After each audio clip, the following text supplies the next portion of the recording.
Asia की सबसे बड़ी मानव निर्मित झील गांधी सागर बांध के प्राकृतिक नजारे से लोगों को रूबरू करवाने और इस स्थान को पर्यटन के नक्शे पर लाने की मंशा से मध्य प्रदेश पर्यटन विकास निगम ने झील महोत्सव मनाने का ऐलान किया है। 1 फरवरी से लेकर 5 फरवरी तक आयोजित होने वाले झील महोत्सव की गांधी सागर के तटों पर बड़े पैमाने पर तैयारियां चल रही हैं।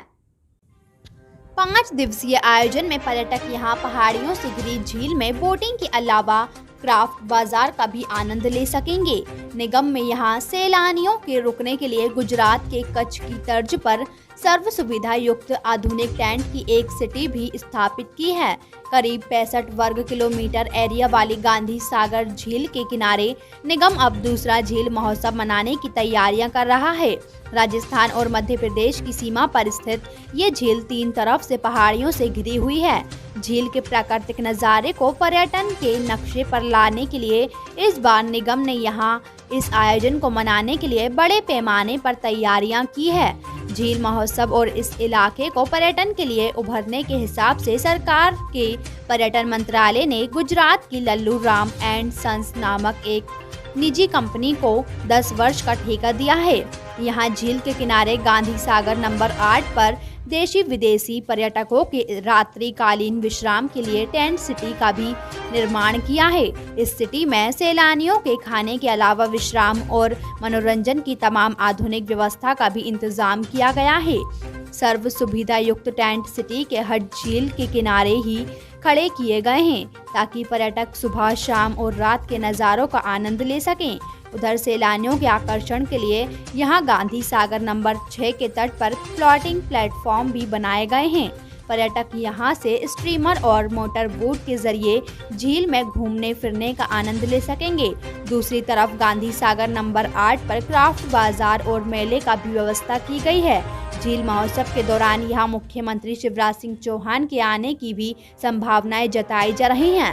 पर्यटन की लिहाज से खंडवा के हनुमंतिया की सफलता के बाद निगम ने इस झील को भी उसी तरह आकर्षण का केंद्र बनाने की तैयारियां की हैं।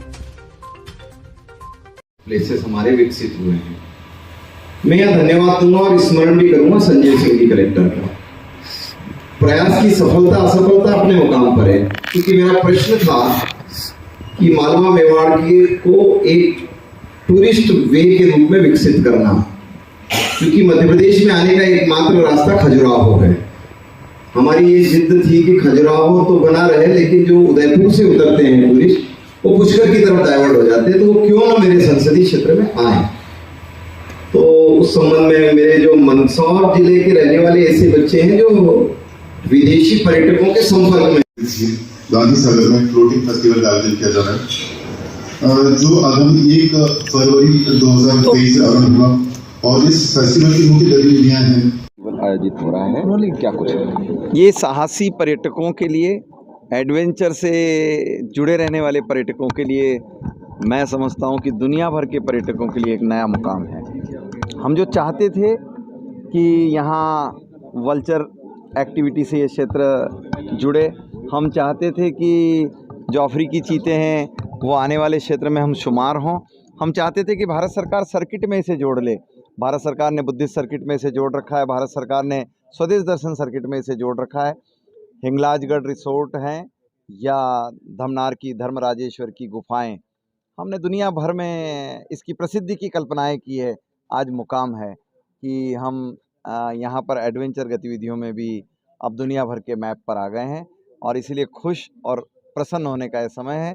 बधाई है शिवराज सिंह चौहान जी को, बधाई है नरेंद्र मोदी जी को कि पर्यटन की गतिविधियों को बढ़ाने वाले स्थान में मेरे संसदीय क्षेत्र को भी मुकाम मिला है। कुछ और भी जगह हैं जो हमको डेवलप करना है? नहीं, लंबा काम है। पर्यटन एक लगातार चलने वाली प्रक्रिया है, लगातार चलने वाली गतिविधियां हैं। इसमें बहुत गुंजाइश और संभावनाएं होती है, लेकिन हम मैप पर हैं, ये हमारे लिए सफलता है। उसमें जो आयोजन तो 1 फरवरी से शुरू होगा और 5 फरवरी तक एक विशेष आयोजन है वहाँ पर। उसमें बहुत सारी एक्टिविटीज़ हैं, एयर एक्टिविटीज़ हैं, उसमें हॉट एयर बलून है, पैरामोटर है और बहुत सारी वाटर एक्टिविटीज़ हैं, कायाकिंग है, बनाना बोट राइड्स हैं और भी भिन्न भिन्न तरीके की राइड्स हैं। लैंड एक्टिविटीज़ हैं, बहुत अलग अलग तरीके की लैंड एक्टिविटीज़ हैं। और इसके बाद जो ये टेंट सिटी है पूरा अभी हम लोग 30 अप्रैल तक रन करेंगे उसको तो उसमें कुछ एक एक्टिविटीज जो है वो नहीं होंगी बाकी दिनों में, जैसे कि हॉट एयर बलून और पैरामोटर, ये 3-4 एक्टिविटीज कम होंगी, बाकी सभी एक्टिविटीज पूरे 90 दिनों तक चलेगी। वहाँ रुकने के लिए जो व्यवस्थाएं की गई है और क्या कास्ट ऑफ पर व्यक्ति वहाँ पर रहेगा और किस तरह का किराया रहेगा और क्या सुविधा आप देने जा रहे हैं? अभी हम लोग एक्चुअली जो कॉस्ट है पैकेज, तो हम लोगों ने जितना भी मोस्ट रीजनेबल हो सकता है उस हिसाब से प्लान किया हुआ है।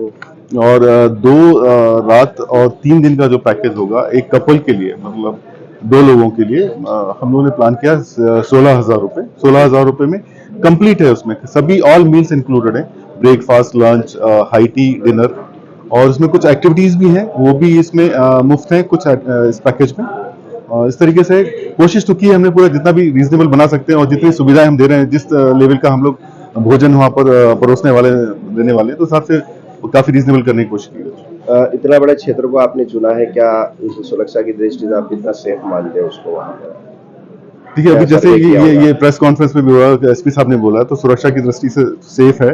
और जो कि वन्य क्षेत्र है, तो वहाँ भी हम लोग बाकी प्रिकॉशंस तो ले रहे हैं कि हर तरीके से किसी भी टूरिस्ट को कोई ऐसी घटना ना हो। तो जितने भी सुरक्षा के एक्टिविटीज के दौरान भी पूरे प्रिकॉशंस हम लोग लेंगे सुरक्षा के। मुद्दे की बात चौरसिया सिस्टर के साथ देखते रहिए स्टार इंडिया न्यूज चैनल पर।